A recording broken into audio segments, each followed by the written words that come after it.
640, now I'm on my way, man. What more can I say? What more can I say, man? Now I'm on my way. Now I'm on my way, man. Now I'm on my way, man. It's 640, now I'm on my way, man. What more can I say? What more can I say, man? Now I'm on my way.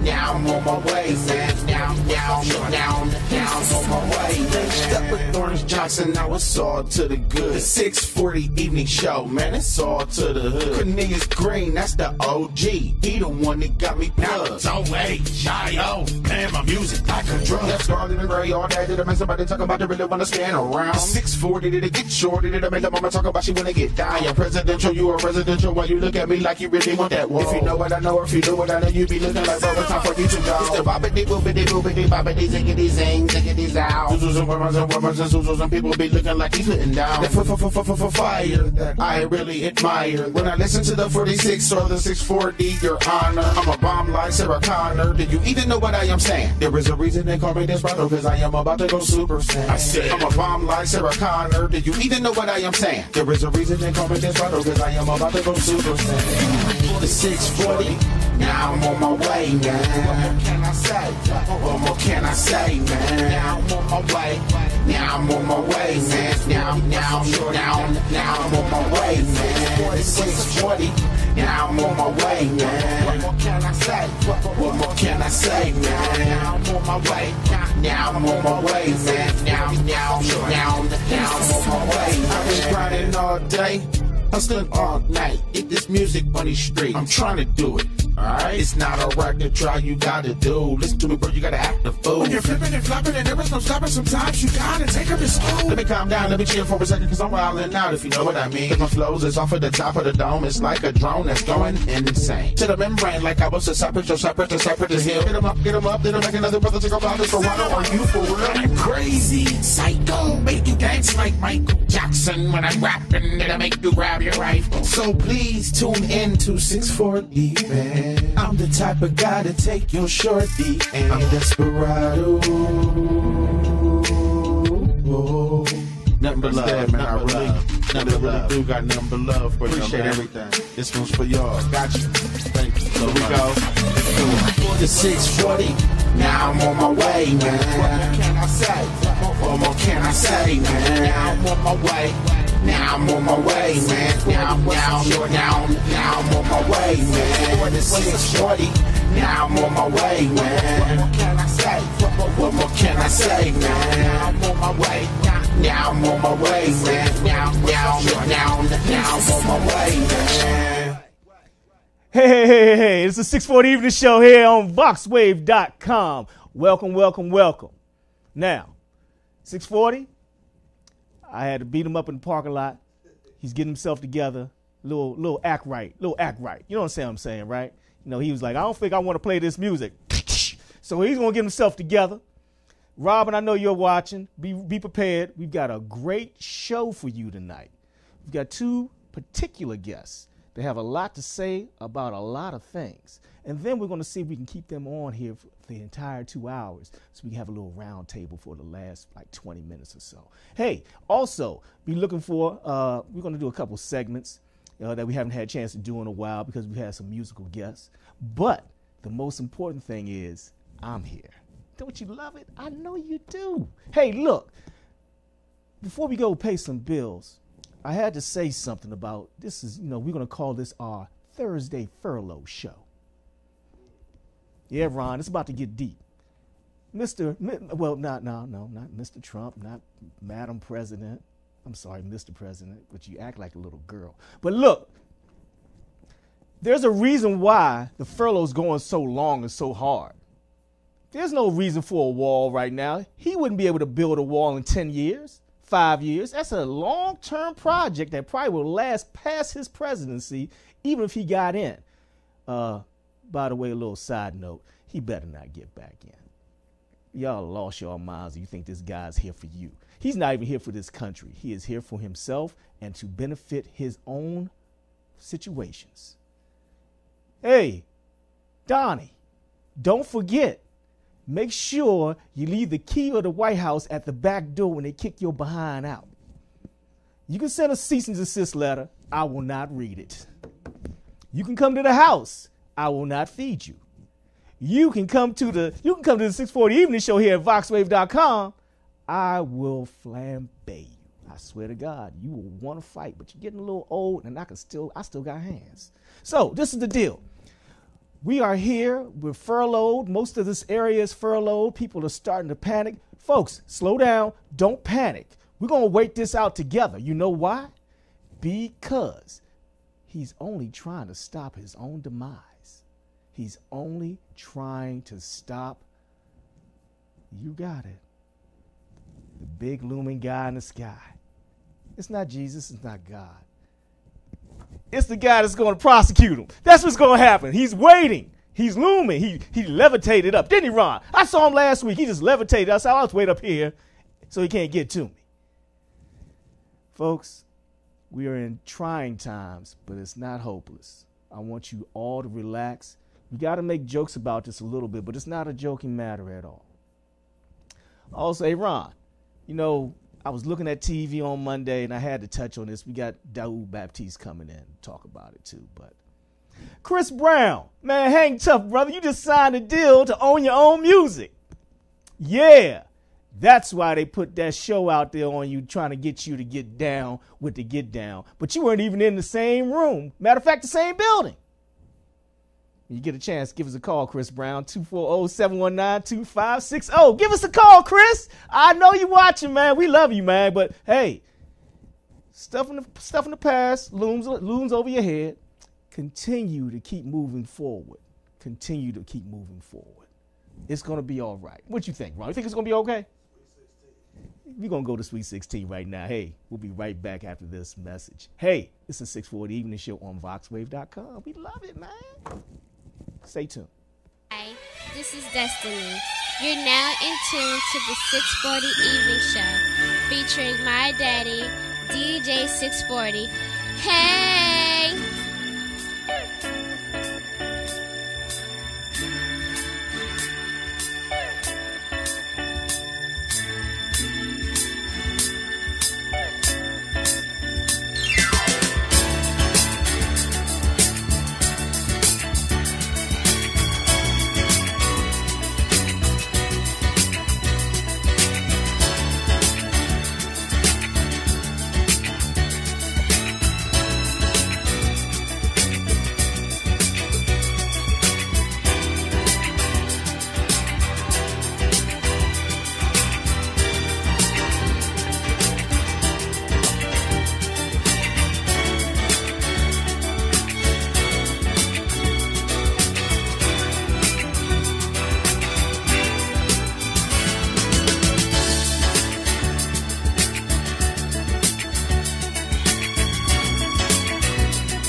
message in my DM. You said you just got out of work. You really wanna slide through, and I know I wanna see you. Damn right. Vegas on, boy, shorts the ladders to the ceiling. Pandora set to Jodeci. Boy, you gotta hit the fast lane, 'cause my body's in a frenzy. Ooh, when you get here, better say my name. Say my name. Better say my name. Don't wanna hear no back talk excuses. Just lay back, let's do this. I'm taking full control. Just better say my name. Better say what's my name? You flex out them streets, boy, but when you hit these sheets, no, tonight I'm gonna keep it trill. I'm just in that boss mode, and you're gonna like how this goes down. I appreciate the way you hold it down when keys do, so you know I'm gonna treat you right. Just wanna hear you say my name. Ooh, so when you get here, say my name. Better say my name. Better say my name.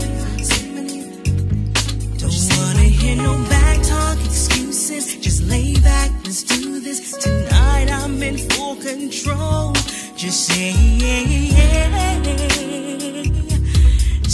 my.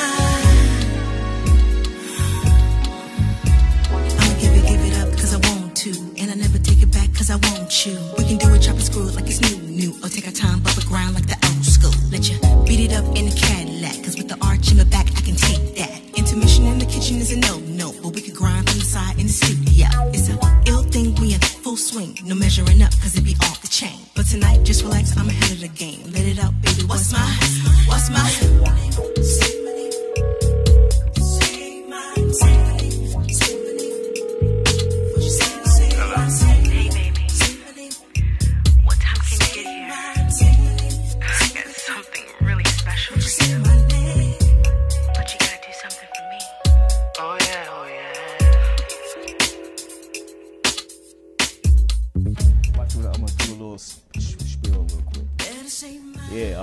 Now you understand what I'm talking about now, right? That next time, play the music that I asked you to. Oh, we back. Hey, look, I'm sorry, man. I'm getting chewed out by Big T, ladies and gentlemen. I'm just trying to make sure you play the right music. That we gonna. But hey, it's a 640 evening show. We are the 640 evening show. We back. Yes, we are. Hey, guess who this is? 640. Yes. Woo, woo, woo. In the place, man. Hootie hoo. And I appreciate everybody for tuning in, because it's Thursday. You know what time it is. It's time for us to do this. Robin, I hope you in your on your point, because we got some blogging stuff for you. Take some good notes, because we got a nice show today. Looking forward to my man Michael Graham here in the building from Georgetown, former Spingarn alumni. Green Wave. Stand up. Yes, stand up, Green Wave. We're going to talk about the fact they closed y'all school, too. What? Yeah, we don't like that. Oh. Dave Bing, call in. Hey, but we've got Michael Graham here. We've got Daoud, Baptiste, that's going to be here later on. Right. A lot of interesting conversations going to come out. You guys, please call in at 240-719-2560 if you want to talk to Michael Graham, you want to talk to Daoud Baptiste, if you want to talk to 640. I know you don't want to talk to me because I'm going to talk you to death. Just don't let it be no bill collectors, because they know I'm furloughed. Hey, it's a furlough Thursday. We're going to pump it up. I'm so tired of them calling me. I'm so tired of, Just give them my number. I got, I'm glad they've been so lenient and stuff to me, and so, but we're going through this catastrophe. It's good to have people there like that, understanding. Rich. Hey, Rich. I mean? But, it's all good. Hey, with all this going on right now, I wanted to make sure that we brought our guest on, cool. But yeah. I wanted to talk to you about the furlough and how it's affecting what everybody's normal routines are, man. It's I spoke to Mike. He was talking about his wife was furloughed. you guys are a federal government employee family. Right. You guys are furloughed. Right. The only person that's still getting paid, or the only people that's still getting paid are the people that are arguing about it. That's a problem. Why would you not forfeit your checks? Most of you have money already. Facts. Okay? Let's get this right. Nancy Pelosi, I love the fact that you're fighting for the people, but you haven't foregone and given up your paycheck either. Mm-hmm. Chuck, anybody. Hey, Mr. President, you still have like guards and people there? Are they furloughed? Or are you guys all laughing about it in the White House as these people suffer? Because you've never had to suffer in your life. Remember that. Right, and it's like I said, and I touched on it a couple of weeks ago. What I didn't want to see, my worst, but conclusion to it is coming to light. Like it's like a third world war. Right? Like how they had the soup lines and stuff like that. People having all these lines out stuff. Where folks to be threatened to be evicted. You know what I mean? Bills still have to be paid, and you got some apartment buildings. I heard some leasing tenants saying that they send the tenants put nice demanding letters. Give me my money. We can hold on for 30 days, but after that, we got to get this money and stuff. We got to understand this much about this situation right now. And I hear it because when I'm at work, I see people coming in all the time. They're talking about it and they're upset about it. Right. But the thing is this: you're not giving anybody an opportunity to voice their opinion. And I do believe this is something that he's trying to do to, one, stop himself from being prosecuted. And he's thinking, if I shut the government down, hey man, the law don't stop. It's just a slow rolling process. You should already know that by the way that you filed so many bankruptcies. Right. You already know this is a slow process. Also, I think that the people, the brain trust of the White House staff and his backing are planning and banking on the fact that people lose their minds so much that we put ourselves in martial law. That's why I say stay calm. If he sees that we're going into a frenzy, martial law, then he takes complete, utter control of the government. It's a coup, baby. This is called a coup. Don't think it's not happening because it's the United States. This is called a coup. They've been trying to lean that way for the longest. And they want that. Like I say, it's a plan. I think it's a plan, and it's very strategic. And you're right, T. If people can just hold on, don't try not, if we can best not panic, easier said than done, because it's some sacrifices and some things we all gonna have to do, and but if we can just, like you can say, we can remain calm and and continue to support one another, help out one another as we go through this, prove them wrong, because don't let them see what they want. Us to look like, to do, with each other and stuff. This is not about race. This is not about race. This is not even about money. This is about total, utter control of what you do day to day. Yeah. He thinks that this is his company. He's going to run it the way he wants to run it, and he's going to tell you what to do. When you've elected him, and those that elected him, please understand, this is what was planned. I didn't elect him. I didn't say anything. See, guilt talks. See what I'm saying? Hey, Robin, guilt talks, baby. But I'm saying, hey, you can't elect a TV personality to take total control of your country when he can't even run his TV show. Yeah. No one respects this man. Outside of our bubble called the United States of America, no one respects him. But I'm gonna give him Donald Trump. I'm going to make sure you get your wall. Then we're going to toss you on the other side and let the Mexicans have you. How about that? And I'll be the first one to grab a foot. Poof. This is what you deserve. You deserve everything that you're getting ready to get. I know you're scared. I know you're fearful. I know that you didn't think this was going to happen. Oh my God, I can't believe I'm president. You believe that. But you had an opportunity to bring the country together, and you have done nothing but do divisive measures to make sure that we all don't get together and figure out how to survive peacefully and prosper. That's what I charge you with. You are charged with that. And I wish I had my law degree, because, boy, I'd sue you left, right, and sideways and just wait for you to just get out of presidency so I could throw a rock at you. And I used to play baseball. I could hit you right across here. Just keep you alive a little bit so I can get over there. How many people, show hands. I see you out there. Show hands. How many of y'all just want to calm down? It's not going to help. Once you hit him, you probably knock more sense into him than he needs, and then he'll figure another way out of it. Let's stay calm, man. Let's stay calm. 640. Yes, sir. You recovered now, man. I'm gonna play that music. Now look. Hey, look. To the good stuff. Hey, look, man. We're gonna come back. We want to play a music. We're gonna do a little music break. Then we're gonna come on back with Michael Graham from the 1984. We promise you that. So we National champions. Let's give him one, and we will definitely be right back. And what about the music from our boy? Which one? Mr. Clark. Oh, okay, we can do that. Let's see that. I know he's waiting. I'm hoping that he does it. We're going to give us a call, man, when you get a chance, 240-719-2560, so we can kind of smooth this out a little bit and take a little of the edge off. We're going to have Michael back on, okay? All right. Boom. This is the 640 Evening Show on VoxWave.com.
You're now in tune to the hottest internet radio show east side of the Potomac, the 640 Evening Show. You're now into Hard Drive with the amazing DJ 640.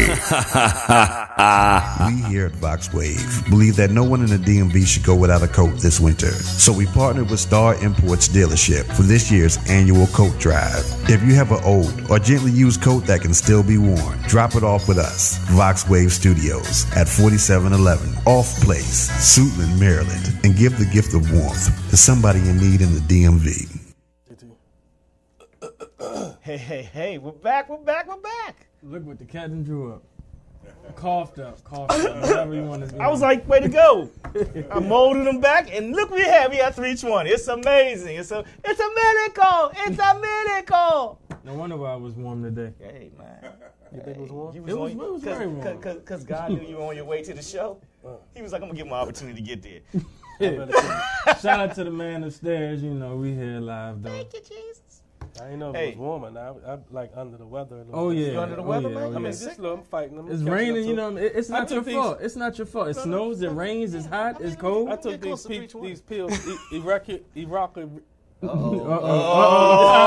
Lord. Anyway, ladies and gentlemen, we're going to let 640 get something back It's supposed to be healthy, but it ended up making my throat You know what scratchy. I think it is? I've been drinking. Just a little bit, All right, we're going to get it together, though. We need a hot toddy. Be like Missionary Antoinette wiping my nose. Hey, stop it. We're going to stop right there. She's not here. Shout out to Missionary Antoinette, you know. Hey, baby, what's going on? All right, man. Big shout out to Tisha. Tisha is tuning in. She's tuning in from New York. Says she's looking forward to the interview with the Georgetown. All right. Okay. Tisha, welcome to the show. From the Big Apple. Appreciate that, love. New York City, boss. New York City, baby. Hey, you from New York City? New York City? Hey, welcome. We are the 640 Evening Show. 640, 320. You ever wonder where I kind of didn't have And I'm T, man. Hey, we are here. I'm happy to present to you a gentleman who I've watched way before 1984. I've been watching him since I was about 7, 8 years old, and I've really, I've really enjoyed watching him because I like the way he dominated. It made me play football harder. Oh yeah. I was like, I can get on the court. No, I can't. This is interesting. But hey, I love the fact that he played hard all the time, regardless of where he was, whatever venue. Ladies and gentlemen, from the 1984 Georgetown Hoya National Championship squad. Oh, yeah. Man that made it happen, Mr. Michael Graham. That's right. Hey, Michael, how you doing, baby? Thank y'all, man. Had to give you a good one. On that. Thank y'all for having me, man. I love the fact that you're here, man. Thank you for being here. Mike, we've had some discussions and slight talks and stuff like that, but I didn't want to take too much away. I wanted to basically give you an opportunity to talk, but the question that everybody wants me to ask, man, what was it like playing for John Thompson? Yeah. In his heyday when he was cussing. In his prime. He was cussing at his prime. I was looking at his video. Yeah, I've been on the end of some of that. You know, about John. John is a great coach, man. He looks out for his players. You know, when they're there. You know, it's a family atmosphere that they have. You know, I always appreciated him giving me the opportunity to attend Georgetown. Right. You know, anytime you can do that, you know, that's a feat by itself. You know, I was like a last-minute recruit. I had already signed with Maryland. Right. So, you know, I know that, you know, he's been after me for a while and everything, and me and his nephew were the best of friends and everything. So, you know, that sort of like helped too. And in a sense, I knew that I wanted to go there. You know, after I watched the game, I believe I was in the Virgin Islands in high school, and I watched Patrick and Ralph Sampson played against each other. Yeah, and I said, I want to go there. That's where I want to go. The man needs some help. No, seriously, that's what I said. Right. Yeah. Who else recruited you? Because you said Maryland. I remember that one. I was being recruited by a lot of people, you know, mostly junior college because they thought I wouldn't make the grade. Okay. But that's another whole story with Spingarn and what happened there. We'll get into that too. Okay, you know. I was recruited by a lot of teams. You know, I was like a sleeper. You know, basketball wasn't my thing. For one, I started playing when I was in the 9th grade, so I was a late bloomer. You know, I just played hard, rebound, and just went out there and just gave it my all. You know, and it sort of kept me out of trouble because I was more of a street. Yeah, they said that you was one of them on the court. Yeah, yeah, you know, and I mean that's the way I played. You know, I played like, you know, I played in a sense like I grew up. Yeah, like wasn't to hurt nobody, exactly. but you know, When it just came to down play. to it. Well, yeah, I mean, you know, come on there. See, We do our homework here. yeah, but you know, I mean, it wasn't intentionally or nothing like that. I just loved the competition. You know, so I just, you know, every time I hit the court, I just played. I never really actually worked out. I always imagined if, you know, I really took it seriously and worked out how far I could have gotten. And I believe I could have gotten a long way. Question before we answer that. What did Len Bias say when you ended up going to Georgetown? He was upset because, for one, my family knew his family. They would always play cards on the weekend, you know, and everything. But, you know, when I was being recruited, Adrian Branch, Len Bias, and everything, I was like, man, I don't think I could play there. Where's the room that I'm gonna play at? Where the minutes coming. You know, where the minutes gonna come at? Exactly, you know, exactly. But after watching Georgetown lose to Memphis State, I knew that Georgetown didn't have a power forward. That's what they needed. Right. And I told Coach if I come to Georgetown that we would do it. Yeah. And we did. You know, I noticed that, you know, during the summer league, we were freshman Reed and Reggie Williams. They put us on the same team with Patrick. We dominated all through the summer league. Cause you know, if I wasn't getting it off the rim, Patrick was. Right. You know, so it wasn't no room for nobody. They knew what they had. There you go. Right. They knew what they had. Hey, caller, what's going on? You on the 640 Evening Show? How can we help you? Caller? Yep. Hello. All right, hey. You on the mic with Mike?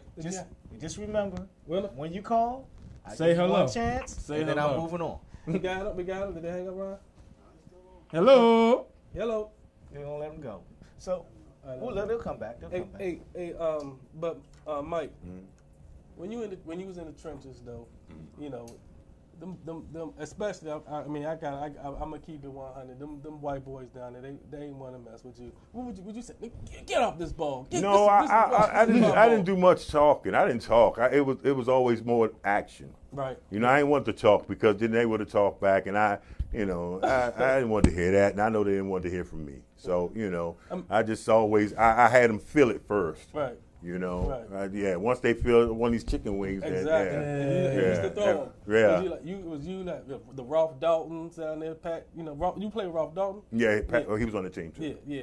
And man, I'm just saying, it's like it was just that y'all just had so much intensity with it, and that much so much firepower. And I'm saying I just loved it. You know, I was a very big Georgetown fan, still am. Thanks. And you know, and like I said, followed your career with you. And the matter of fact. And when you left there, went to UDC, because I was going to UDC then, like in '85, I believe. Yeah. And I was just like, that's Michael Graham. Like, these guys walk around, he was walking through the campus, he had the little flip-flops and stuff on. Yeah. I was like, yeah, and everybody was saying, man, if they had you when they played Villanova, they know they would have won that game. Well, you know, it took me years to really come to the conclusion that, you know, absolutely right. Yeah. You know, and I'm not trying to be modest or anything about it. I mean, yeah, it's obvious they knew that because, you know, I was told by former players, you know, during the year that I didn't play, the following year, during practices, you know, coach would say, what the hell y'all think? Michael Graham ain't walking through that door. You know what I'm saying? So evidently they wasn't thinking about it, but I believe he was.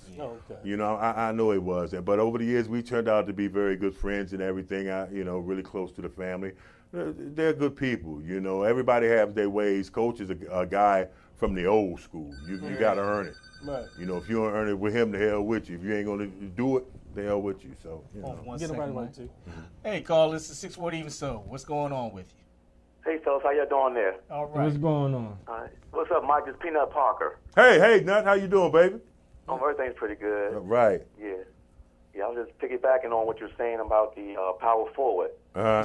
And man, you punked Turk with Turpin and what's the other guy? Yeah. Turpin and Bowie, baby. And Bowie. Turpin and Bowie, baby. Yeah. Man, I'm like, Come on, man. That's what we were saying. That's what everybody in DC was like, come on, what you going to do? Now, see, Peanut is somebody that played at H.D. Woodson. And he was, and now he had hops himself. He old man now, but he could play. Yeah, he played. Trust me, he played. We done played in some summer leagues together and everything. He plays. Hey, Peanut, let me ask you a question, man. Yes, sir. Summer League, going up against Spingarn, they had Michael Graham, they had Bootney. Lord have mercy. Those youngins, man. They I knew he was going to say that. I knew you were going to say that. Anyway, hey, but playing against them and the fact that they had so much firepower on the bench that had not developed yet. Mm-hmm. Yep. Man. You know, you had great players that were on the bench just sitting there waiting and watching. I remember being at Dunbar as a ninth grader back in '82. And I'm like, man, these guys ain't going to stop for years. That way, you know, when we were in high school, we thought, hey, they signed a contract. Yeah. They weren't going to be there, you know. We had some talent. Mr. Woods got together some talent, man. I mean, some crazy talent, you know. So it didn't surprise me that they went undefeated the year that I left. You know, it didn't surprise me at all because he was, like, loaded up. We had guys that had to play JV that could start on other people's team in a high. So that's how we were really deep. And Bootney Green, one of the greatest players that came through DC. One of the greatest. You know, I call him the Skywalker because he was my power forward. Okay. You know, just like when I had Pat back, he had my back. Man, that dude was. You know what I'm saying? Oh man. You know, he's coaching now. Hey, Bootney, man, what's going on, man? Clarence Bootney Green. Man, let's put it out there. That's a bad. Mama, there go that man. Yeah, that's it. Mama, there go that man. And he lit it up for Herbo for years. Yeah, he lit it up for years, man. Okay. Oh, Lord. 80 points one game? Yeah. Yep, 80 points one game. Yep, 80, sure man. did. 80 points. But, you know. I get that the whole summer. Hey, Peanut, y'all wasn't too bad either, though, man. Huh? Y'all wasn't too bad either. No. That wasn't too bad either, man. Didn't nobody really want to play HD. No. Especially from the Western Division. They didn't want to go up wanna against play them at all, man. The Tower of Power was for real. Because I think my first year at Spingarn, they were the favorite. HD Wilson was the favorite. Yeah. Well, you know, you coming from that neighborhood, baby. Yeah, they're that squad then. The WB, Watts Branch is always putting them out. Am I right, Peanut? Yeah. Oh, yeah. All No right, doubt. No doubt. Peanut, thank you But so much. But that Spingarn, man, not only they were good, but they were physical as hell. Physical and fundamentally sound. Yeah. Exactly. Physical, man. Oh, my God. Who that? Who? The Spingarn squad was unbelievable. We had a squad. Man. We had a hell of a squad. I remember I came to watch the Dunbar game. Stretch. Hey, Peanut. Sean Alvaretto. Yeah. Hey, Peanut, you went to HD? Chateau. Yeah. Hey, man, why did y'all have to get those men to play against us in the championship at Coolidge, man? Why y'all couldn't play us fair? Yeah, because they always look like men, man. They broke beards and everything. Y'all know y'all got the alumni team to come. It's all right, though. Y'all tore Tim Anderson up, man. School. Ooh. Huh?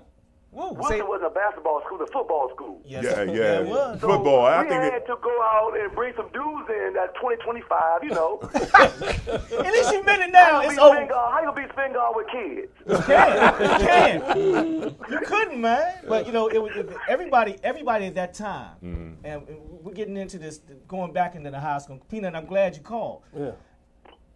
Everybody had a squad. Yeah, everybody. Everybody had a squad. We could go outside. The high was so powerful. Oh, man. It was like back then, Peanut and them, I'm talking about, you got to be talking about like 1980 on up to like maybe 85. Yeah. It was powerful. And it was the best in the country. You know, I over the years, I done moved out of town and came back and, you know, I just found out that there is no more inner high. You know what I'm saying? It's like, to me, right now it's weak. Yeah. It's very weak, man. High school is not like it used to be. Yeah. You can't find the big guys. Everybody on your team is 5'11". Your center's 5'11". That's it. I thought it was just me. No. I thought it was just me. I know it's the same thing. No position basketball, man. So and then in order to get somewhere, it ain't the high school coach no more doing things in charge to get the guys in school. It's everybody from the AAU team. Right. And they get plenty of this, jobs and everything else. You know, you got these kids now. We didn't have trainers when we was coming up. We was out in boots, running in the snow, sprints. Now you got these guys, they got trainers, they got their mom and papa being their agents and telling you how long they should play and what they should play and what play you need. Waiting for the R. Kelly of basketball to Oh, come out so they man, can come sell on, out. man.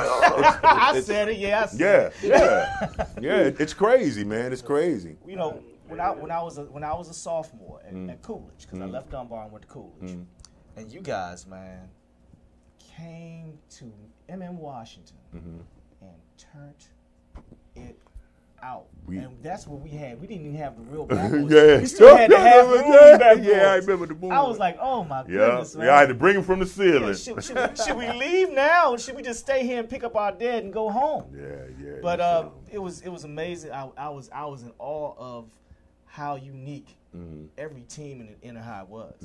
But you guys were a step above everybody else. That's because we had all the transfers. Everybody wanted to transfer and come to Spingarn. And that's what it was, because, I mean, at any given night, we could have lost to HD, Dunbar, Coolidge.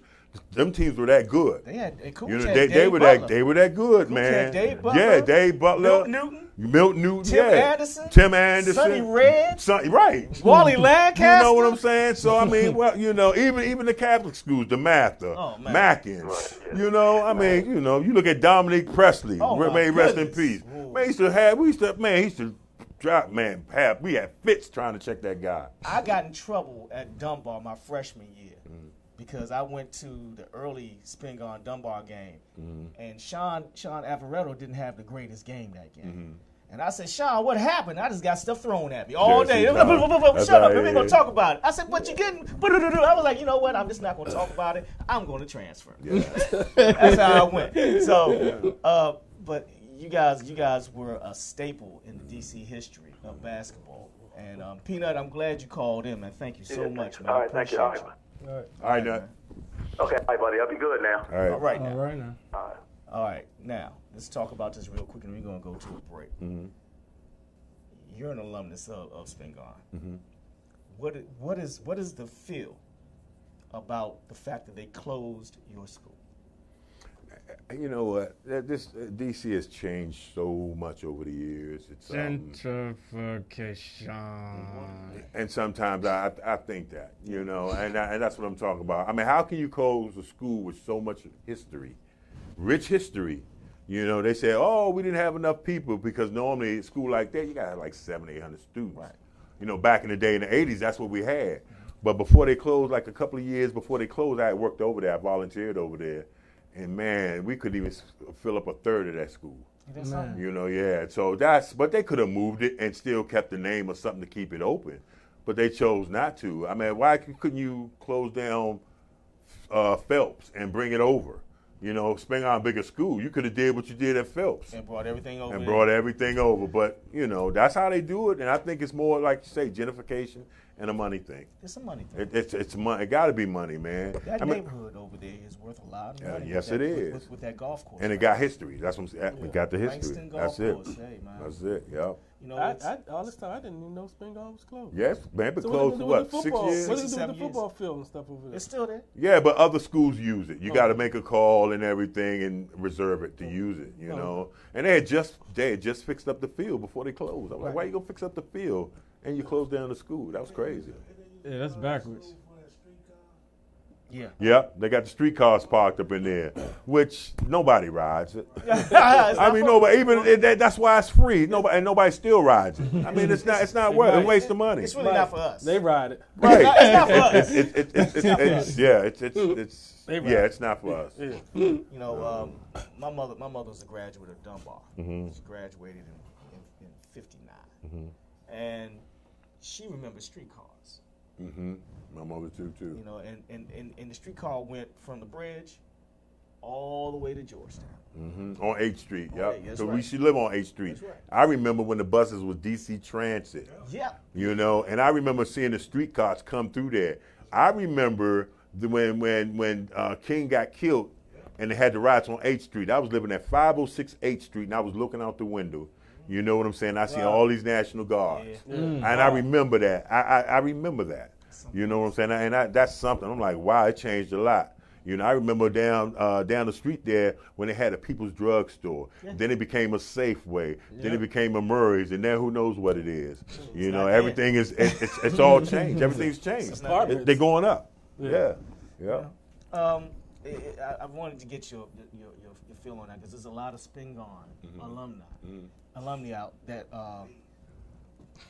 last year Ricky Goings put together the Urban Coalition. I love Ricky, yeah. And Ricky, Ricky, God bless you, Ricky, for putting together history. And he brought all these guys, and Spingarn won the title. Yeah, we did.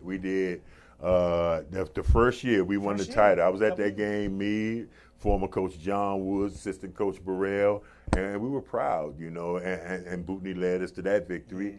Hugh Jones. Man. Which is my nephew. All right. So it's it was something. It was something. He brought together something that we were missing. Because after that coalition, it seemed like basketball in DC has died, man. It's really at probably at its worst time right now today.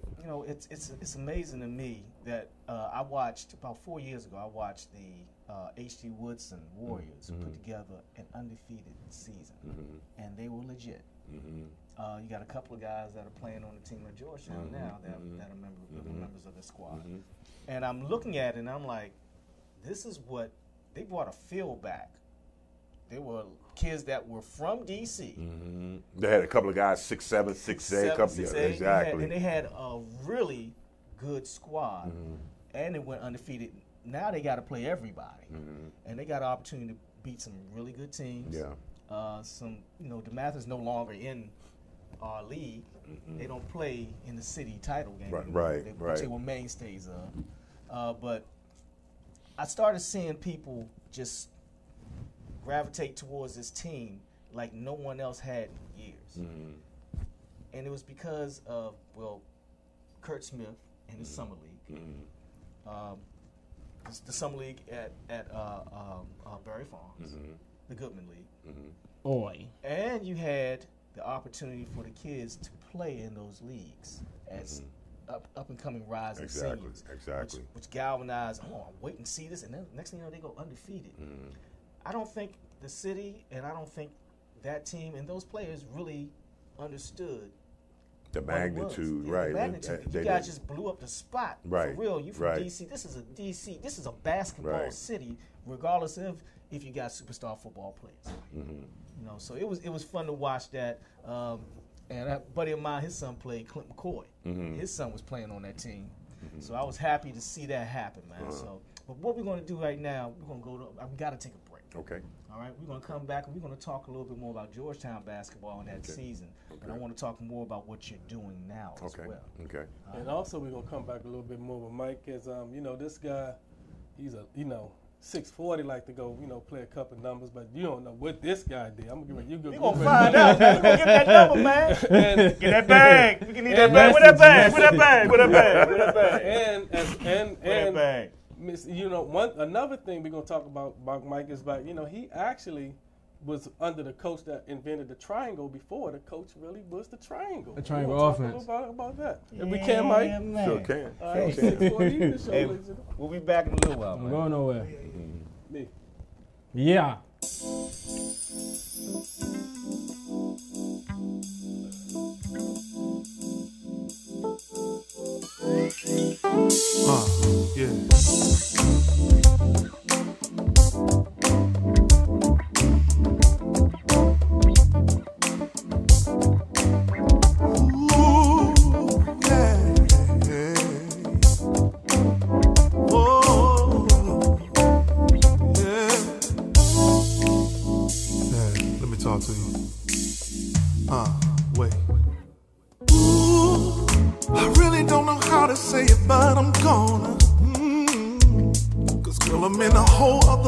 Right now.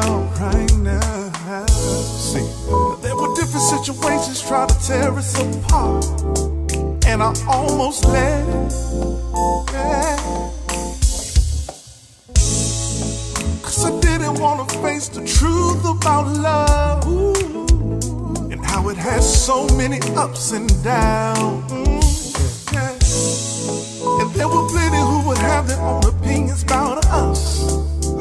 never even let them in. Let them hang around. Hey.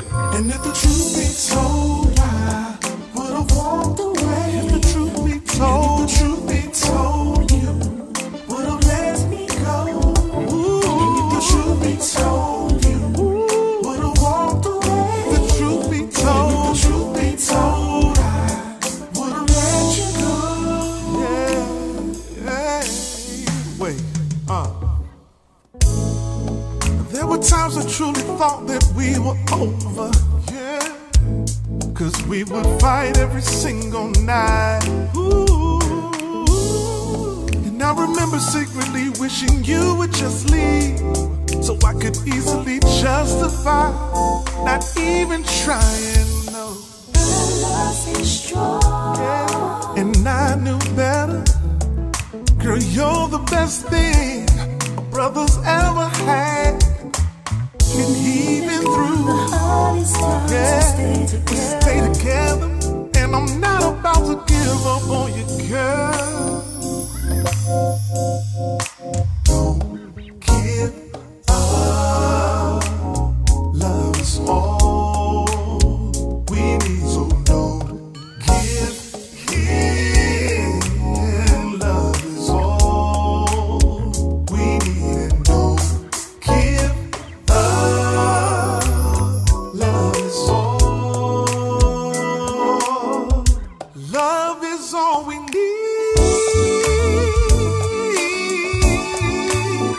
Yeah.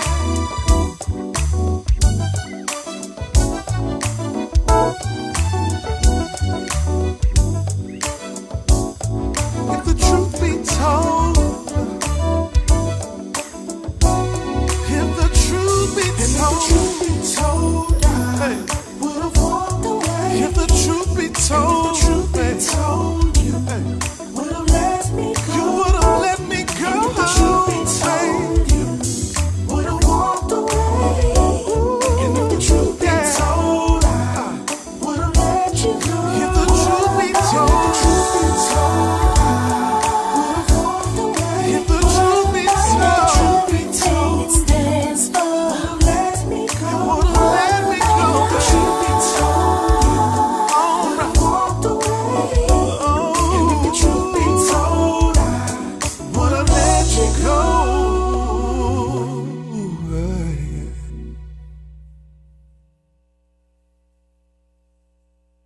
Why are you leaving? It's Gerard. It's time to go. No, Gerard hit it. No. He hit it. Hit it. Gerard could not hit it if he had a bat, okay? Thank you. Oh, you got on a mushroom belt. Gerard, did you know your pops had a mushroom belt on? Yes. What's happening, man? You know what I'm saying? This NO right here, New Orleans, man. I want y'all to peep out, man. My man 640, man, for the evening show, man. He doing it like that, man. He all over, you know what I'm saying? Shout out, man. DMV.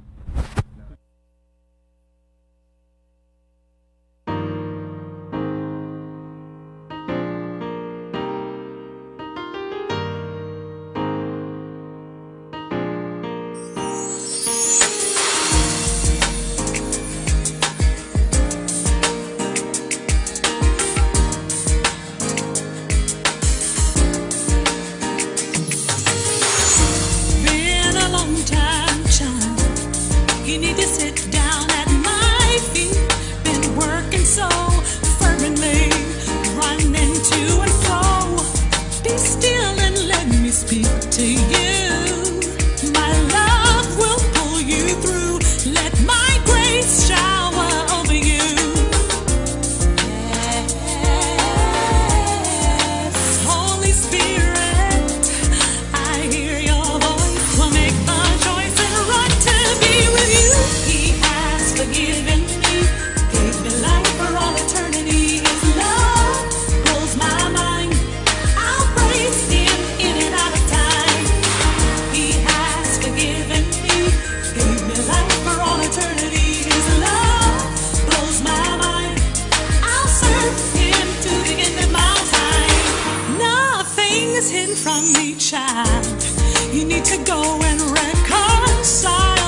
in and out of time. Lord, I'm crazy. He has forgiven me.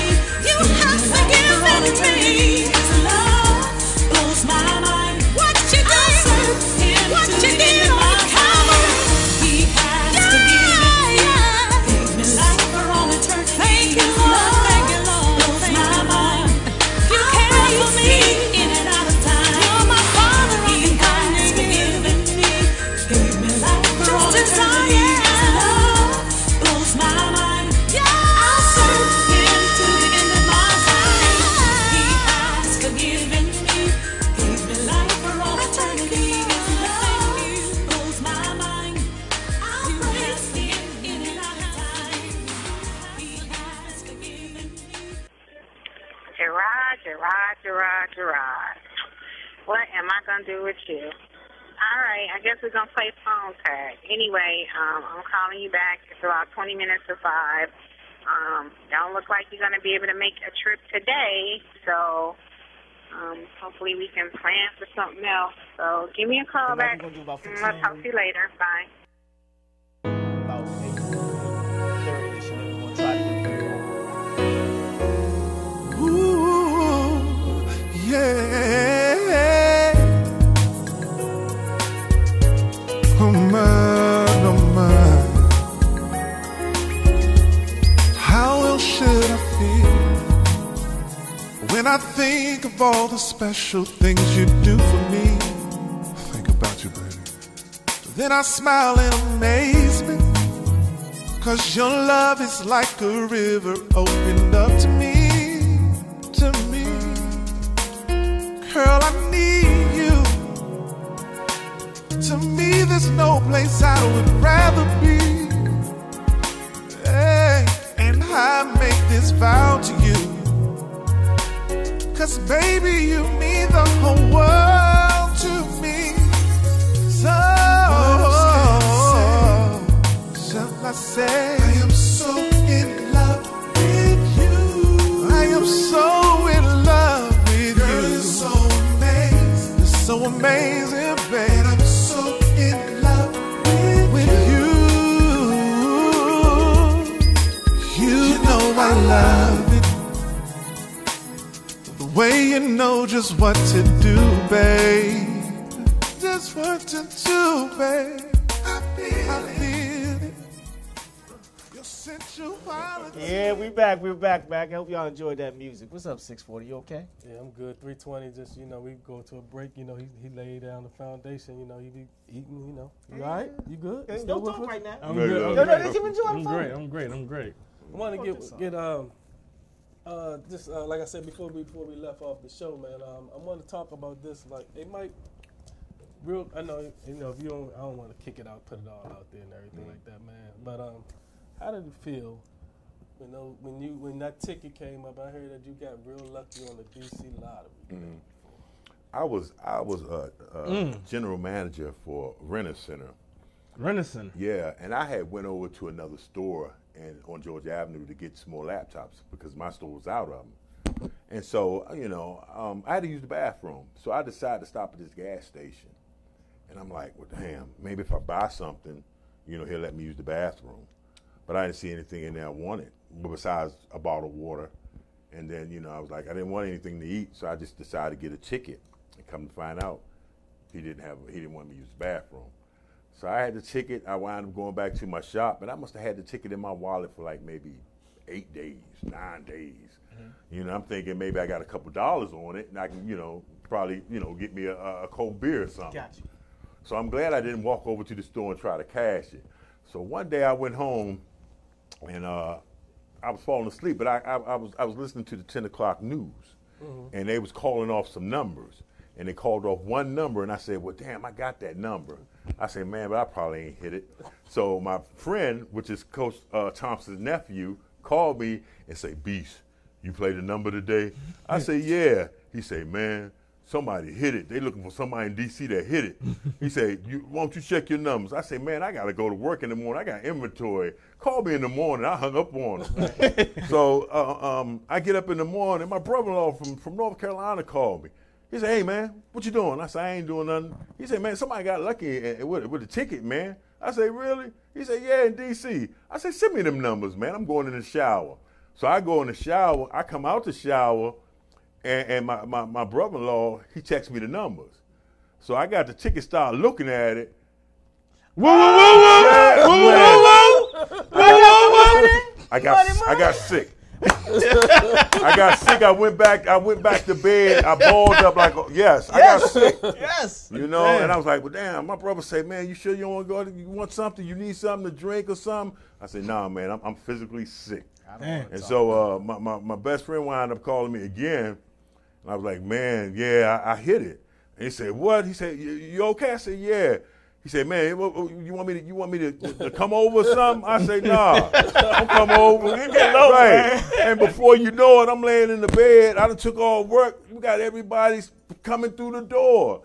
You know, my family and everything. And they get mad. Everybody making their list and stuff. I know that's right. And I'm like, damn. Do you know I saw you like 2 weeks later at CarMax? Yep, that's when I broke. I saw you. I was like, what's up, man? And I was like, Laura. I said, maybe I should ask him for a couple $. Hey, Laura.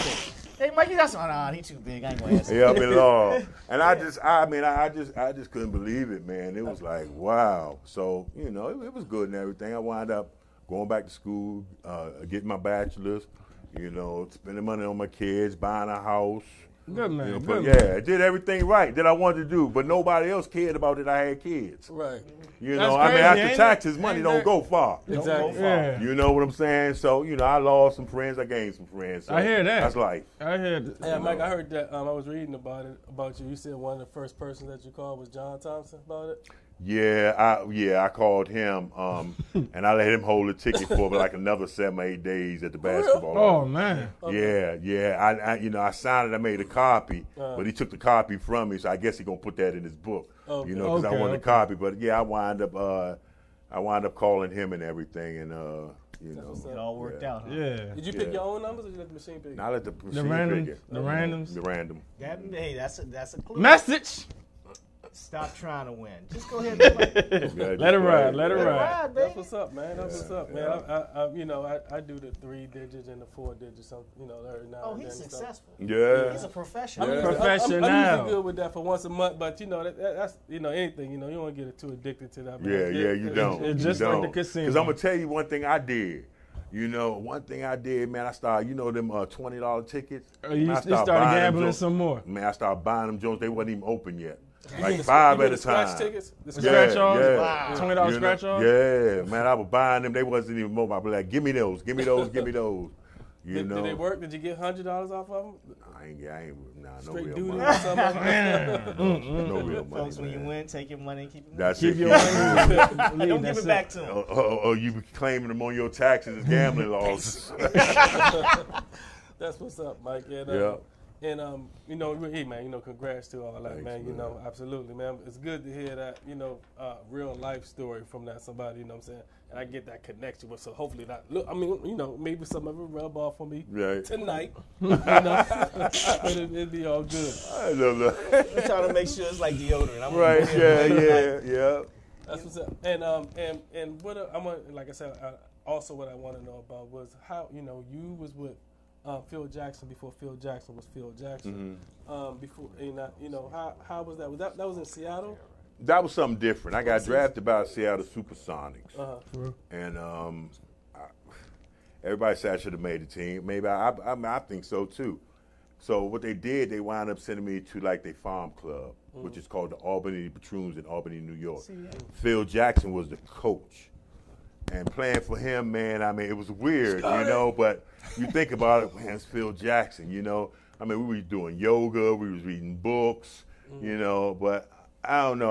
My opinion was, He was burning incense? I don't know about burning incense. I don't know about that. But he was a weird cat, man. Well, that was just, yeah, he was real weird. So I played for him like a season, you know, and then he traded me, you know. He said that was something for him hard to do because I probably was one of the best players he ever coached. Oh. So he said he had to pull over the side of the road. This was in one of his books to make that decision. Because, you know, whether he wanted to get rid of me because I was the type of player that, you know, I had a little bit of Dominic in me. I had a little bit of this person in me. And he was like, well, damn, if he just listened. My thing was I wanted to score. You know, he wanted to run the triangle for me on the rebound. And I understand during that time I was young and everything, and no excuse, you know. But I can physically score on the inside if you give it to me. So he had these two guys. They were like almost in their 40s. Okay. That's who was doing all the scoring. So, you know, I was like, well, damn, you know, hey. So he wound up trading me one night in Charleston, West Virginia. Never forget it. Charlestown. No, Charleston. Charleston. Okay. So he wound up trading me, man. We played them that night. So he called me to his hotel room. Never forget it. It was a pack of Marlboros and a 6-pack of Heineken. Wow. So you know what I'm saying? So I know something was wrong. And he told me he traded me right there, so I didn't have to go nowhere. Oh, you know, man. yeah. So that was it. And then recently, a couple years ago, he got married with Carmelo, and he brought me up. You know what I'm saying? I'm like, well, damn, man. Use me as that Exactly. Yeah, you know what I'm saying? But the thing is, you know, I don't fault him for, you know, we probably had some problems or something. You know, he always say I would go out on him, like, you know. But during that time, I had lost my mother. So I wasn't right anyway. I really didn't want to play. Right. You know what I'm saying? But I wound up going up there anyway. So, you know, I mean, I feel good. I played for a lot of NBA Hall of Famers. I played for Cassie Russell. I played for what's the little guy name? Henry Bibby. Wow. You know, so I've been to the CBA championship twice. Okay. You know what I'm saying? So, you know, I just didn't. It just, as I got older, it didn't get interesting no more. I understand. You know what I'm saying? And during that time, I had a son and everything. I had to think about it and wanted to be home, so I just like gave up on it. We're gonna play a little game real quick, and then we're gonna stop the interview. I'm gonna give you a few names, and I want you to give me what you think they are. Okay. I'm gonna come out. Melvin Middleton. The best ball handler I ever seen. The best ball handler I ever seen. We had a team so deep at Spingarn. Like I said, these are guys could have played at some other high school and started, and probably been like all in a high or something. You know, so. Melvin would have ended up at HT. Oh man, yeah, man. We had a ball, and I knew with him and Sherman together, because Sherman was on our team too. You know, so I know after we left that they were going to have a strong team and better than ours, than the one we had. But the reason why my senior year was, it was messed up, because number one, I had committed to Georgetown, and my high school coach didn't know it, and everything went to shame. They didn't want to do nothing for me. I didn't want to do nothing. It was fighting. I missed a lot of games because they didn't. You know, it was crazy. You know, so I'm surprised that I was really chosen to go to Georgetown. But Donald Huff, who used to write for the Post, always said John Thompson would call up there and ask him who's the best player every week. And he would always say Michael Graham. You know what I'm saying? So, I mean, that made me feel good. Yeah. Daryl Prue. Oh, man. Well, man, you about to make me cry. That's my brother. I love him, man. That's it. You know what? I am so, I am so happy for him that he's the coach. He finally got a head coaching job. And don't be surprised that you'll see him in college too. Without a doubt. That's where he belongs. He's good, man. He makes the commitment to these kids, man. And I never been around nobody like him. We played together overseas. He used to get on me, man. All you do is stay in the room and read business books. That's because I was thinking, my mind was thinking. But you know what? We had fun together every time. I felt comfortable going to play overseas when he was with me. But anybody else, I done had Grant Garner-Sek, Ernest Graham. Them guys I didn't feel comfortable with because I knew they good men, but they trouble. Yeah. And you know what I'm saying? Yeah. So I mean, it was a crazy experience. Let's see here. Milt Newton. Milt Newton, I remember a hard player. Would always shoot the ball. We would have a game plan for him because we thought that he can hurt us more than Donald Hodges or Sonny Red. Well, we thought about Sonny Red too. Don't get me wrong. Yeah, I know. but Milt was the one that put the dagger in you. David Butler. Strong rebounder. I mean, we used to hate playing against one another. He used to hate playing against me. I used to hate playing against him. Woo. Tough. Man. Tough. And that's what UNLV needed to win that national. Joe Burney. I don't remember much about Joe Burney. Okay. I mean, Joe, what I do remember, I knew he was a tough player. And, you know, I mean, he was tough with anybody, especially defensively. Yeah. You know, and that's what I remember about him. Poopy James. You remember Poopy? No, I don't remember Poopy James. Get that too. Hold for 1 second, folks. Carla, what's going on? This is the 640 Evening Show. You're here with Michael Graham. What's up? Hi, it's Robin. Hey, Robin. Hey. What's up? Hey guys, how are you? All right. Oh my God, I am really, really enjoying this. Hey, Michael Graham. How you doing? Good to see you again after all this time. I'm truly enjoying this interview. I do have a question, and I also have a statement. Okay.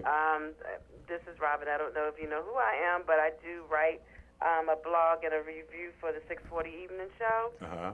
And one thing I wanted to ask you, did you ever think after your career, whatever, that you wanted to do coaching? Why didn't you not get into that? I wanted to, but people wouldn't give me a chance, and I thought maybe some people were fearful because of who I am, you know, and I always thought, well, maybe they didn't have confidence in themselves, because I always had plenty of coaches say they would call me back and never did. You know, only one guy gave me that opportunity, and that was Keno Kemp, you know, as his assistant when he was over Oxon Hill. But I would love to get into coaching, you know. You still love to get, yeah, because you're still, I mean, you're young, you know. You still have that opportunity. So I hope maybe some of them are even watching the show tonight that will, to hear what you're saying and maybe give you that opportunity, to coach. I think that would be a perfect blend for you right now. Well, I hope they do. I'm waiting, you know. I mean, I'm not looking to be a head coach. You know, I just want to help out a child because someone helped me out. Yeah. You know, I mean, I was a big old 6'9" kid, probably 160 pounds in the 9th grade when I started to play. And, you know, I didn't, you know, it didn't happen overnight for me. It was hard work. So, and that's what I want to do, be able to do with the other kids, you know. I want to be out there and give back. Right. Well, you definitely deserve that opportunity. With all your knowledge and expertise, I, again, have enjoyed this segment of the show. I just have to, my comment actually is thank you so much for even having the conversation, especially, about the way it used to be back in the day. I'm a Catholic school girl, but trust me, I was at all of the public school high school basketball games. My mother is actually an alumni from Cardozo. Okay. You just brought back some wonderful memories. I wish D.C. was Chocolate City. I wish it was the way it was, but unfortunately it is not. But thanks for the memories. Thanks for the conversation. Thanks for coming on to the show, and I wish you all the best. Thank you, Robin. Hey, I really appreciate it. Robin, you shocked me today, sweetie. That's a very good, intelligent phone call. And that was a very good question that you did. You really shocked me today. You're learning. I'm very intelligent. Excuse me. You're learning. We're going to have some conversation after the show, 640. Get him. You always try to take me there, but I got something for you, all right? Go ahead, put it in the blog, Robin. Put it in the blog. You know I got it. I got that bag for you. Don't worry about it. Put it in the blog. I know, T, right? 8320. How you doing, Robin? How you doing? I'm good. I'm blessed, sweetheart. All right, guys, continue. I'm still here watching, taking my notes, and, I'm going to do a good review. Thanks a lot. Thank you. All right, talk to you guys soon. Bye-bye. Hey, Mike, one of the, because when Rob was talking about back in the day, I know because you had touched on it too in some of your articles about it was I guess untrue what people don't know about. They think that when you go to Georgetown that you get all these free tennis shoes and stuff like that from Thompson. So you said it was far from the truth. No, man, no. Yeah, I cleared the air for that. Yeah, you'd be lucky to get something from him. And if you're going to give them to you, hey, you better get them. You know, he wasn't like that. You didn't get the shoes, you didn't get the perks or anything like that. At least I know I didn't. You know, and I don't think Reggie did, and I don't even think Patrick did. So, I mean, it's about an education and you getting you getting to know, to see the world. Because when I left Southeast to go up Georgetown, whole different world, scary. Totally different world, scary. Nobody but I loved it because it was a challenge. But a lot of things upset me at the school. Like, I remember one day I'm turning in the paper, got an A on it. The woman didn't believe I did it. That hurt. Damn. Right. Yeah, that hurt. That really hurt me, you know, and you know. But did she say you cheated? Yeah.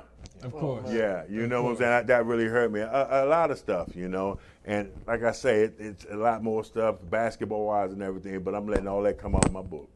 You know, I'm not trying to hurt nobody, but I'm just going to tell the truth of my experience. Okay, that's we got it. When is the, go ahead. I'm about to say, when's the book coming out? Well, I'm still working on it. We're just about there. Mm-hmm.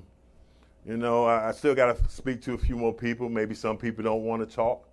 You know, some people might not want to tell the story or anything, or tell a different story. That's fine too. But I'm gonna tell what I know, so another kid, you know, wouldn't go through what I went through. Okay. You know, because basketball, in a sense, was my way out. Because, like I said, I used to be on the streets, stick-up kid, stealing spokes, tires, and everything else. So, you know, basketball really helped because my mother was a single parent. You know, so that really helped and showed me, in a sense, how to be that man, you know. And that's one thing I think, you know, by me going to Georgetown, we had a problem with, because in a sense I was my own man, you know, and I guess none of the other kids were, you know. So, you know, I felt like I wanted to do, in a sense, what I wanted to do that was good for me. Dumb young freshman. Yeah, so it happens. So understood. Everybody the assistant coach actually had to come and get you sometimes. Mike Riley. Mike Riley, I love Mike Riley. He's at UDC, right? Yeah. I would take the bus home, and you know, I'd be out late at night. I remember one day I was visiting this young lady, and I was on the 6th floor of a building around my way, and I'm coming down, and I see assistant coach 2 in the morning at the door like this. I walked right by him and went home. I sure did, you know. And it's like, because coach didn't let freshmen have cars up there. Okay. Didn't allow it. But the next morning, I knew when I come to practice or when I get back on that campus, I got to go down to the office, because I know, Mike was over in Southeast. He didn't stay on campus last night. I had to be on with my mother. Where were you? Yeah, you know, where were you? Yeah, so, yeah, it was a few times Mike Riley had to come get me. I got two more players I wanted to ask you about. First of all, Sherman Douglas. Okay. What did you think about Sherman as a underclassman? And you already said that you knew he was going to be what he was. What did you think about Sherman? Sherman was a particular type of kid too. Sherman was a different kid. Sherman, he was always the quiet one, in a sense, kept to himself. You know, he might crack a joke once in a while, but he was always serious about that ball game. He had this guy. I can't think of his name now. I see him all the time, but it's been a long time. That was his mentor. And he really kept Sherman straight, because Sherman came out the area we came in, Potomac Gardens, yeah. So, you know, I'm very proud of Sherman, especially where he's at today, and he's done really well for himself, you know, and he deserved it. He's a together dude. Yeah, he is. He really is. And, you know, his brothers were better ball players. Yes. And Yes, Sherman, but the problem was they just couldn't stay out of trouble. But I think they put everything in there. They did. They taught him what not to do. And his sister was the overseer. Pam? Yes, that was my heart. Yeah, Pam, she was a good girl. She didn't play. No, she didn't. I saw her. She did not play. I saw her hug him and go and say, "You ever mess with my brother?" And all of a sudden, it was like a daggone cartoon. Yeah. I was like, "Ooh." You're right. That's I said, it. "I'm going home because I don't want to see no more." You know what I'm saying? Oh, she was deep, man. Oh, man. Yeah, Pam was a good person. The other ball player I want to ask you about, Michael Jackson, point guard. Michael Jackson. Different type of point guard. And I saw that you and him had a connection as a freshman. You had a connection with him. Yeah, I did, because Mike used to keep me out of trouble. And Mike, you know, Mike was so positive. I learned from Mike how to work, because I would see him do his schoolwork and who he would be around in order to get it done. See, Mike knew how to get stuff done. You know what I'm saying? He knew the people. In order for him to get whatever he needed to get done, he knew the people. Right. He knew who to go to. So I sort of taught that. We was roommates for a little bit, and that's what I learned from Mike. You know, and he was a very honest guy. You know, and tell me when I'm doing wrong, and you know, he'd be the first one besides Reggie. You dumb You get it straight. Yeah, you know what I'm saying? And that was good. Well, I think Mike understood how important each individual was. Mm-hmm. Because when I saw him play and distribute the ball, Mm-hmm. he knew exactly where to put the ball. Mm-hmm. He also knew exactly what to tell you right before you came into the timeout and right before you came out of the timeout. Right. And who else was good at that? And who I love so much? The two guys that really kept me together, Gene Smith and Fred Brown. Fred Brown, I was his roommate on the road. Okay. Oh. And they put us together because I guess they figured Fred, I was like Fred, yeah. Man, me and Fred, we shared a lot of stuff, man, and Fred knows a lot of stuff. People thought Fred was soft, and Fred was No, way no, near never. soft. Oh man, high school. Fred was it. Man, Fred was it, man. But Fred, you know, he was the one. He was like the father figure. You know, he was like the father figure. He took care of me, and Gene was the same way. Gene would tell you what you're doing wrong, what you ain't doing wrong, and everything else. And both of them still do that today. Do they still mess with Freddie Brown about that pass? Yeah, but I believe Fred has gotten over that. You know, it happens. Right. It was, you know, and people still do. People still mention it. It's in the same category as Chris Webber with the time. Right, exactly. Exactly. I mean, exactly. Let it go, Fred. We love you, man. Don't worry about that. If anybody say something to you, I got to come. I mean, I'd rather be known for that than to be known for shooting up a school or something. Well, you know what I'm saying? Exactly. So hey, put that on me anytime. Somebody told him to call timeout. That's what he. You know what I'm saying? Still to this day. Yeah, man. Fred was a good dude because I remember I played a couple pickup games down at GW. He used to go down there and play ball down there. And Fred was like, I said, man, you gonna pick me on your team? He's like, yeah, you gonna play with you? Don't you got confidence? That's Fred. That's Fred. How many shots did you make and what were you wearing? How you think I'm gonna believe in you if you don't believe in yourself? Right. There you go. That's like, okay. Hey guys, we're gonna cut it short. Okay. We're gonna bring Michael back in a couple of minutes. I've got to get this other gentleman on as soon as possible. We're gonna go to a quick break, and we'll be back. Michael, thank you so much for Thank you. Hey, don't worry, you are a friend of the show forever. Hey, forever. We are the 640 Evening Show on Fox, on Vox. He's about to say. I'm about to say Fox. We're not on Fox. You give me a call on Fox. I need that bag. Hooking me up. But until then, one sentence in the building too. Got you, baby. Hey, we're on VoxWave.com here. We are the 640 Evening Show. We'll be right back with Daoud Baptiste. The Power Way. You DMV's next superstar? Come show your talents at the Live Mic Showcase. Register with Stan Kelly at m4recording@gmail.com and perform live at the VoxWave Studio located inside Star Imports dealership right next to Red Lobster at 4711 Off Place in Suitland, Maryland. It's the Live Mic Showcase featuring this area's hottest unsigned talent. It's happening Fridays at 10 p.m. Stream us live at voxwave.com or come party with us in person. Fellas, $10 at the door. Ladies, free on the guest list before 12. That's 4711 Off Place, Suitland, Maryland, and online at voxwave.com. It's the Live Mic Showcase. Don't miss it. DC, Maryland, Virginia. Who's got the best talent in the DMV? Tune in to VoxWave.com Fridays at 10 p.m. for the Live Mic Showcase and see this area's hottest unsigned talent. Are you DMV's next superstar? Sign up at Linktree/M4Recording or register with Stan Kelly at M4Recording@gmail.com. Then come down to the VoxWave studio at 4711 Off Place, Suitland, Maryland, and broadcast your talent worldwide. 2 stages, all ages. That's right. Come party with us and see your favorite local artists perform in person. Fridays, doors open at 10 p.m. Fellas, $10. Ladies, free on guest list before 12. It's going down at the VoxWave Studio, located inside Star Imports dealership, right next to the Red Lobster, 4711 Off Place, Suitland, Maryland. Or stream us live at VoxWave.com. It's the Live Mic Showcase. Showcase. Don't miss it.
get big money.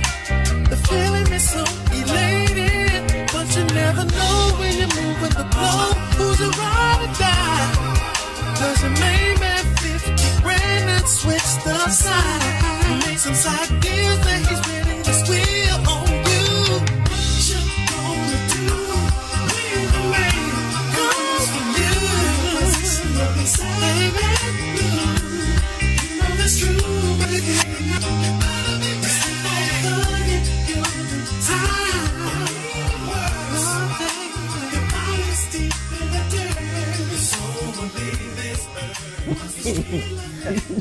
All right. Hey, we back. Hey, 640, man. You all right? Yeah, man. I'm having a ball today. Which one are you okay? I'm good. You know, I got my chips. I just crushed my cranberry juice. Tropicana style, baby. Are we getting paid for this? I don't think, you know. I'm going to turn this I'm right going to turn it anyway, on. it's all about promotion. We're going up Promo. Against, you know, we going up against the Wizards tonight. They got Golden State up in the place. No, you're not going up against the Wizards. Hey, Tim, That's call crazy. in, man. Tim, get your brother, man. Please, hey, look, all right, please look. do. I've been a Warriors fan for 3 years. I'm getting on you. I'm going in. Hey, right now we don't have that much time to be playing around. Hey, wait, we got my man right now, Mr. Daoud Baptiste. Yes, sir. Good friend. Bring him in. Thank you for having me, sir. Daoud, thank you so much for being on the show. Pleasure to my be brother. here, man. Thank you for having me. I've been trying to work this for a while, huh? Yes, sir. It's been a minute. Yes'm. Daoud, why don't you go ahead and enlighten us to what you do for a profession? I am jack of all trades. That's right. Jack of all trades. I wear a number of hats. So I started back as a songwriter and an artist.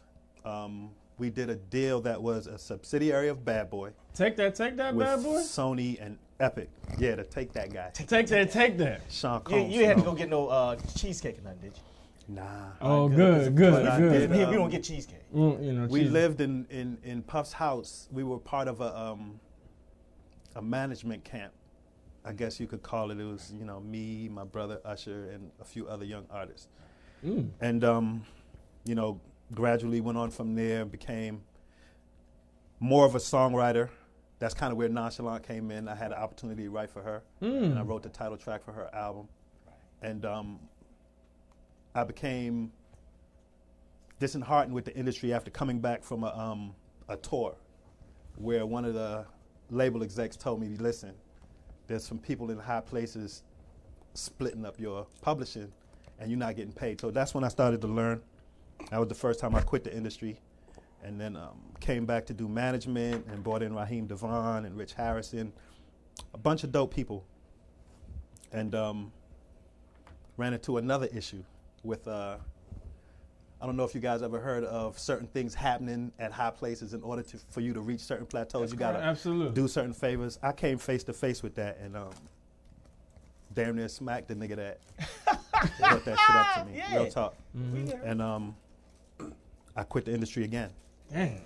And I was brought back by my homie in Brooklyn to manage this artist named Laba. They were crowning him as the next Biggie, Jamaican kid. Got him a deal at Jive. He got the deal and became big-headed and cursed out Barry Weiss, the CEO. Wow.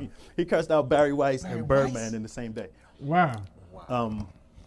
But during that time is when I met my current working partner. I actually work for his company, but we work as partners in a lot of different things, Wendell Haynes. His company is Volition Sound, branding and marketing. That artist, Laba, was the first artist I brought in to do a commercial. We did the Frito-Lay Mountain Dew advertisement for the movie Cat in the Hat. And from there on, we kind of built this relationship to where now at Volition, like, I'm the agent. I'm the Jerry Maguire, where I go out and bring certain things back. Mm-hmm. And it's been very beneficial for the artists I manage in my private business, because starting with that Laba thing years ago, I've always had an opportunity for there to be a spot for one of my artists in a huge commercial campaign, national. So one of the first national ones we did was summer of 2015. This was like the biggest one. It's for an artist named Moses Stone.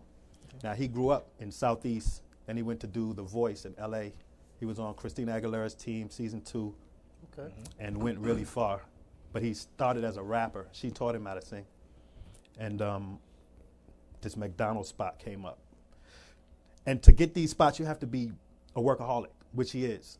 So long story short, he got the spot. And it's different than the traditional music industry. You don't have to wait a year or so for your residuals. Right. Commercial comes out, a month later your residuals starting in. So over the course of 3 months, he made good 80 grand, you know. And that was just his first commercial. And he just recently got a new McDonald's commercial, which is bigger than the last one. So he's on his way back up here on the 29th for us to meet about doing a new festival in Coachella. Oh, okay. It's going to be all-inclusive, but it's going to be super dope. We should talk about that at another time. Yeah, we're going to talk about that. But, got to.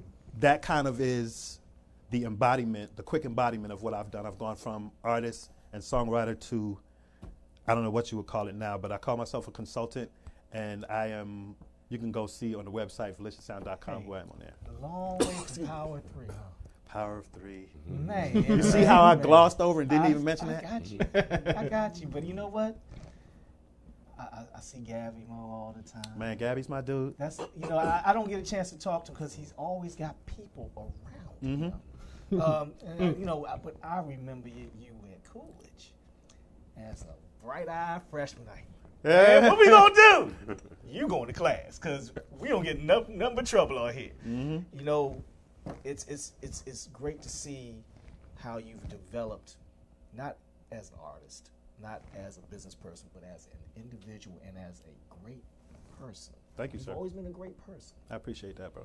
Real talk. It's amazing. You know, I was telling my brother that I said I'm gonna have Daoud on. He was like, what? I said, he said I gotta watch the show. I was like, hold up, you don't watch my show? Wow. His own brother. There's no support out there. Hey, Chris, man, don't watch my show, man. There's no support out here. There's no, it's dog eat dog, even in the family. That's how it goes. Indeed. You know, little few bumps like you were talking about. Hey, Chris, thanks for watching. You wanted me to do a commercial. We talk later. Anyway, I'm gonna do it. But it's great, man. You come from a very loving family. Indeed. A very tight knit family. Sometimes too loving. Too loving. That's both ways. Yeah, I mean sometimes you can't breathe. I know. Yeah. It's all right, but it's dope. Yeah. But it's your sister just got married. Indeed. I saw that until I said. Eric Curry. Congratulations. Curry the one. Yeah. Big up. Yes. Congratulations, baby. I don't get a chance to see Carson as much. He's not around as much as but I know that he's involved in promoting his daughter. Oh, very involved. Actually, he is managing his daughter, more or less, and she is being courted by the biggest agency, CAA. Hey. But they are taking their time before they just dive in because they are, just like in any other business, it's snakes higher than the grass now. Shout out to my man Cuddy. Hey, he got one of the dopest songs I love out here, Cut Dro. There are a lot of people who want to cut in when they see those dollar signs coming in. We call them jankies. Speaking of cutting in, because we don't have that much time, Chris Brown. Chris Brown was in France. In Paris. Turns around. In Paris. And isn't even anywhere near the incident. Because they show him with his kid's mother and her. There's so many ways you can go with that, but like my man T.I. said, it is very funny how that happened shortly after his new deal. Ain't that crazy? Which makes him one of the youngest to own his masters. Mm-hmm. And what makes it even funnier is that both of the women involved have now come out and said they lied, and his team is now suing the main girl involved. And I hope she does every day of time that they give her, because they should give her some time for this. Chris Brown, give us a call. But it's nothing new. That goes on every day. Yeah. Girls are on payrolls to be in positions to do stuff like that. Case in point, Tupac spent 4 years in jail because of one of them girls. Rest in peace to Tupac, man. I would use a different word if I wasn't in the presence of certain Free companies. my man Young Gleesh, man. Free my man Free Young Gleesh. Gleesh. He's out. He's locked up because of that right now. Indeed. He didn't do it. Make sure y'all check out the interview with Young Gleesh too, by the way, on DJ 320 Crank. I want you to go ahead and get that shameless plug. But you know what, though? What's funny about that, and it's not funny, is when they put out these type of accusations and stuff about stars and celebrities like that, it's so how fast it picks up momentum, and it's beat by our own people before before anything. I'm glad you just said that, bro. One of the worst things was how so many people were willing to say, I knew it would be a matter of time before he did it again. Exactly. And that's just shameful because, come on, bro. Waiting for him to fall. This is in the midst of like all of this dominoes. stuff going on with R. Kelly. Why would somebody like Chris Brown go to another country just to do this? He can't even. Not even rape anybody, but why would he go to another country and just grab a girl on the dance floor? Come on, man.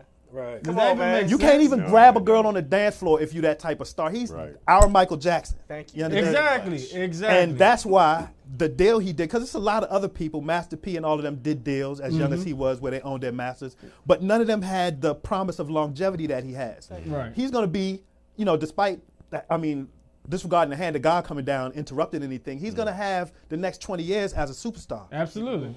And it's people in power that know this. And they're like, how the fuck is this nigga? Exactly. And, that's how they that's how easy it can become a conspiracy theory. But, the truth of it is, you can't put it past him.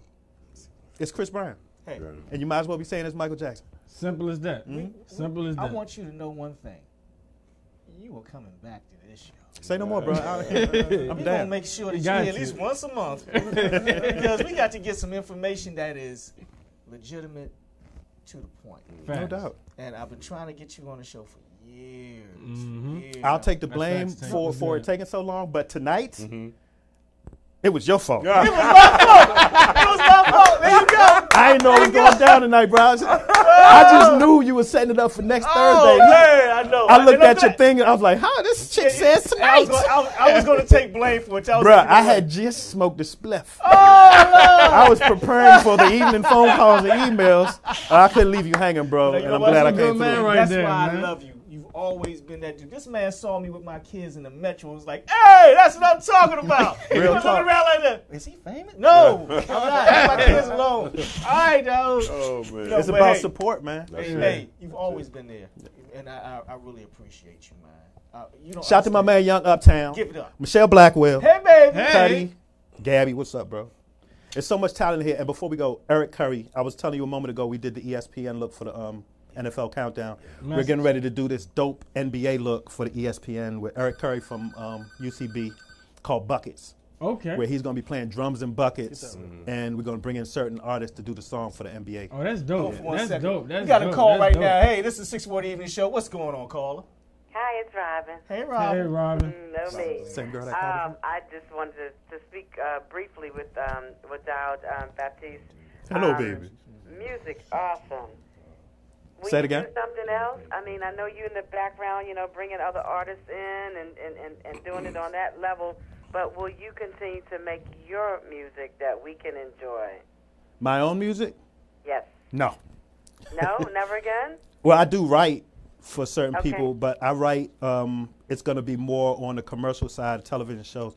And a lot of my artists, when they do their own original music, the first placements I get them are for TV shows and commercials. I'm working on something for Cutdro right now. Shot the Uptown. He's the hottest artist coming out of D.C. right now. If you're from Northwest and you know who Cutdro is and you're not promoting his shit, fuck you. Simple as that. Industry speaks, I'm from baby. Northeast. I'm sorry. Nah, it's all good. He's going to be known. And shout to Young Uptown as well. He's just as dope. All right. But, yeah, the music business is it's hard, especially here in D.C. because we have the, I hate to say cloud of go-go, but Michelle Blackwell is the only person that's really bringing some real light into it, and I hope a bunch of people can start to see that. Absolutely. But there's a big window with like GoldLink. His movement is opening up a whole new look for DC right now, and we have a whole bunch of artists that are going to benefit from his look and some of the things we're doing right now at Volition. Okay. So, yeah. All right. You heard it there, guys. Thanks for calling. I wish you all the best and everything that you are doing and achieving, and I wish we could hear a little bit more from you on a personal, but I do appreciate it, and I think you'd already set it up for I next wish week, you all the right? best. Thank you, my love. All right, darling. Thank Take you, care. Robin. Hey, Yeah. speaking of go-go. I don't, you know. No, we have a have show for go-go. You know what I'm saying? We get former artists, we got producers, we got set up like this, got athletes come on like this, and such as Mike and everything. But one thing we don't do, Mike, you know, being from DC, we don't play go-go on this show. Yeah, that's the only thing. That's the only thing. We don't play crazy. Go-go. I know y'all like it, but we just don't play go-go. DC and all, you know, we here. Well, if y'all gonna have Michelle on here, y'all gonna have to play some go-go. Well, you know what I'm saying? Just what you're saying, just what you're saying. Think about it. You but you know, if we did play go-go, it would sound. Y'all can play, enjoy like yourself. This. Y'all say, yeah. What you say, Sissy? Huh? I'm just checking on you, nigga. Yeah. Gemini's, Cancers, get them hands in the air with the A, A, A. Get them up, get them up. Hey, hey, hey, hey. Hey, hey, hey. Get them up, let's go. Hey, hey, hey, hey. Hey, hey, hey, hey. Gemini's, let's go. Hey, hey, hey.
play go-go, but we do when we feel like it. That's You know how what I'm that saying? It goes. would sound just a little something like that. Like Michelle this, Blackwell be putting that thing in the socket, though. That's a nice move. Another coolish coat, baby. That's another cool. Man, we must have been walking around with so much talent in our back pocket at coolers. It's ridiculous. You heard me. All the summertime I play that at the cookout and stuff. They be loving. They be like, "Who is that?" I'm surprised they don't know because she wasn't getting as much love on all the radio stations. Michelle, I want you to I was come. surprised. That's the problem. I was surprised they didn't hear. Michelle, I want you to come on and perform it here live. There's no Joe Clear here to stop you. You gonna come? I said it, Joe. Cleasy? Please. He was skating? I'm gonna have to call him. I'm glad you said You something. front here, Joe. Cleasy. Hey, but no, Joe's a big supporter. I don't have a problem with Joe. Yeah, nah, that's my dog. Morgan State University. But don't tell me about nobody hating because I'm the person to call you out. I'm already hip. I'm already hip. We're going to have you on with Issa. Huh? We're going to have Issa on when you come. Who's that? Mr. P. Lewis. Oh, okay. And we're gonna get Mike back. Let's Mike, not do that. Because no one thing about Because that Mike, might get hostile. I know. Hey, T.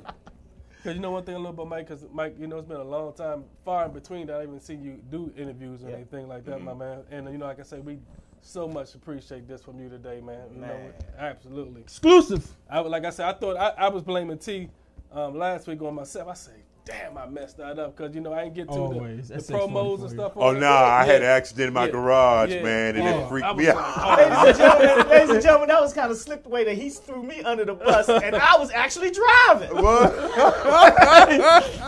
T's like, nah, man, don't worry about it. It's not your fault. It's not your fault. But I was like, he's like, you got him back? He called. I said, okay, I ain't gonna. I said, okay, we gonna do this one right. I said, all right. So Definitely. Okay, here we go. All right, we're gonna take this quick call. Caller, you got 3 seconds. Let's go do it. You on 640 Evening Show? Who this? Hey, what's going on, fellas? Hey. This is Patrick Waring calling in. I'm a friend of Mike's, man. I was listening to the show. Just wanted to call in to support. Hey, Pat. Appreciate that, Pat. Thank you. Yo, what's going on, Mike? Not much, man. Just holding on, man. We got to get together.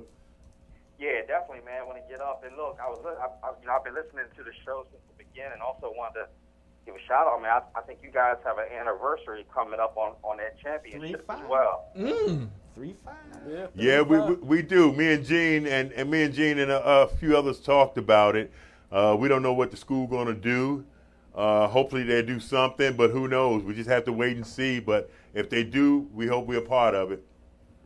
Hey, man, the championship wouldn't be there. I mean, obviously it's a team game, but we would be kidding ourselves if we didn't acknowledge that the school wouldn't have the championship without Michael Graham. Thank you.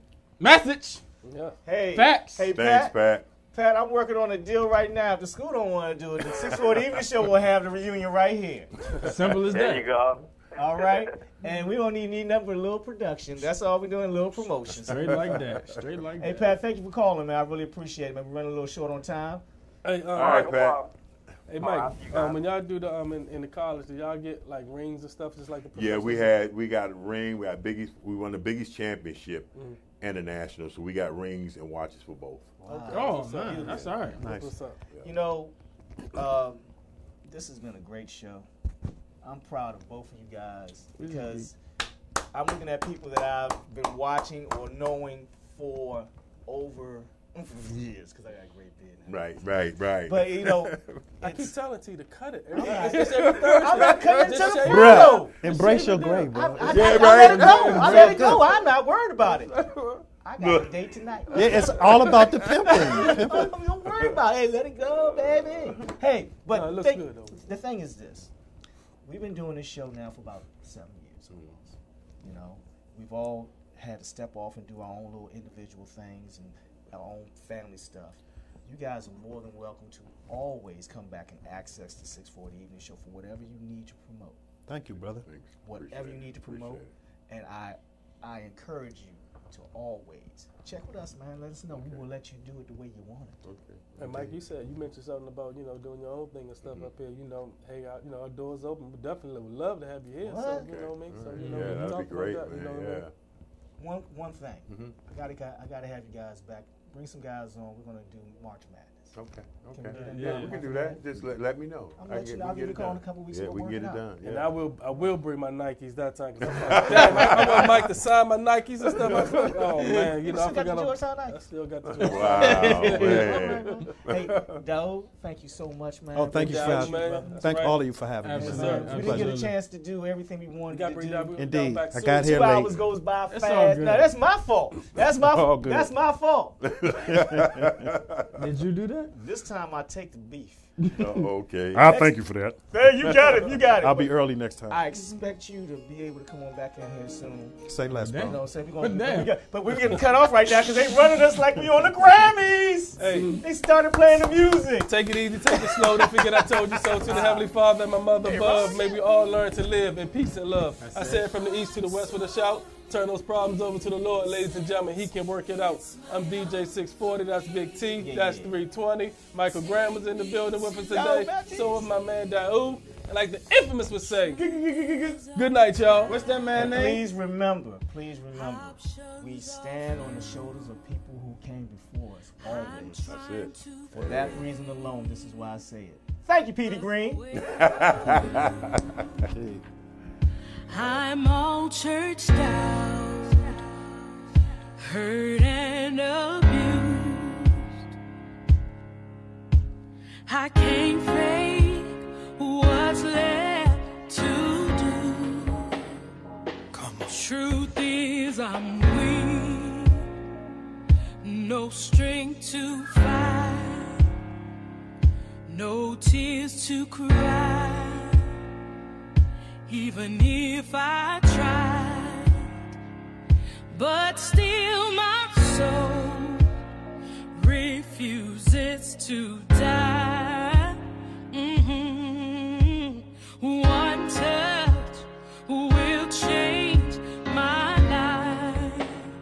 Take me to the King. I don't have much to bring. My heart's torn.